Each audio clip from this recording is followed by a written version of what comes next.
Andrea, there's a very common misperception that science and culture, science and God, they go separate ways. What is your input on that? I'm very happy to tell you that that's incorrect. There is no conflict between science and religion.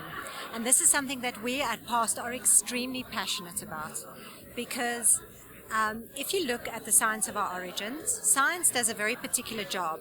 It is a very particular process to tell us about our origins. Religion also does a very important job. As long as the two don't try to do each other's jobs, I think we're on good ground. And this is one of the messages that we take out to schools across South Africa, is to say that there's this incredible heritage, ancient heritage, that you have, that you can be proud of, these African origins that we all share. And there's no reason to feel that this somehow conflicts with God. In fact, I think there's a great harmony if you understand the science, and there's a great harmony between culture and ancient history if you understand how it works. So for me, that's the most important, is telling children exactly how the science works so that they can have a bigger understanding. So tell me, when you go to those schools, when you speak to the children about African heritage, how do you bring to them the importance of their culture and importance of sticking to their roots and remembering who they are? The way that we explain to children why their roots are important is a very unique way. We use at PAST the science of our origins to explain that, and we use theatre.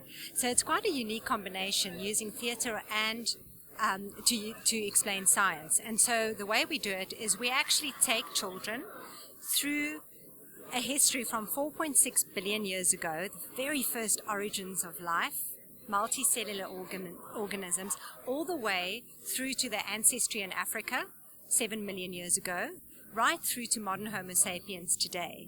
And when they get that understanding of just how deep our heritage is, it's very easy for them to understand that actually today, which is, it's just a split second in time, the differences that we accentuate are very superficial, because we actually have this long shared past. So in that way, when we talk about culture, it's not just culture of a few hundred years, it's culture of a few million years, if you want to put it like that. And I think that's an incredible thing for children to understand, especially from a scientific perspective. As Africans, we're very unique, and I'm sure if someone is from another place as well, they'll say that they're unique. But as Africans, we're very unique, and I think it's very important for us to maintain that uniqueness about ourselves, because it sets us apart from everyone else. I mean, there's nowhere in the world where you find such a diversity of people living together and in unity and loving one another as you do here in South Africa. So I think that's something special that we need to hold on to.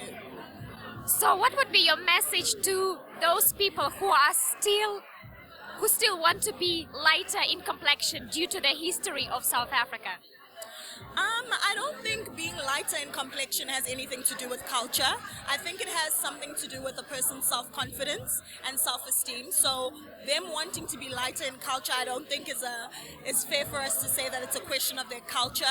Culture is not something that you can change about a person. It's something that you're born into. So I think being light in complexion is just maybe how someone feels about themselves, rather than it being a question of culture. I love being here. I mean, this is incredible to know that we are all from one place.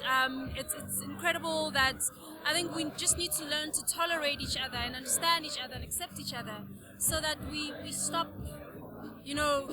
fighting. The infighting needs to stop. The xenophobia needs to stop. All this bad energy just needs to stop if we just take time to unite and collaborate.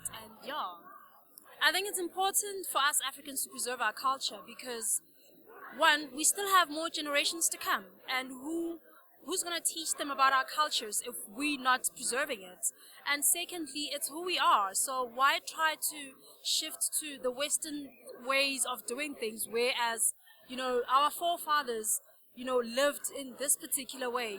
As a healer, we use plants, we use natural herbs to heal, but the Western ways, pharmaceuticals have come to package, that natural plant and make it look better and fancier, and people believe in that more than they believe in the natural herb. And it's just that we just need to be open-minded. We just need to be open-minded, and let's try and understand each other's cultures. Let's not think that my culture is better than your culture. Let's just try and preserve what we are as Africans. My music, as a healer, I take that into my music when writing.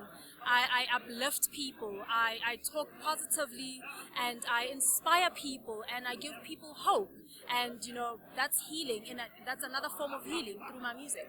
They're actually disgrading our cultures, to showing that our cultures actually don't mean anything. Africans need culture.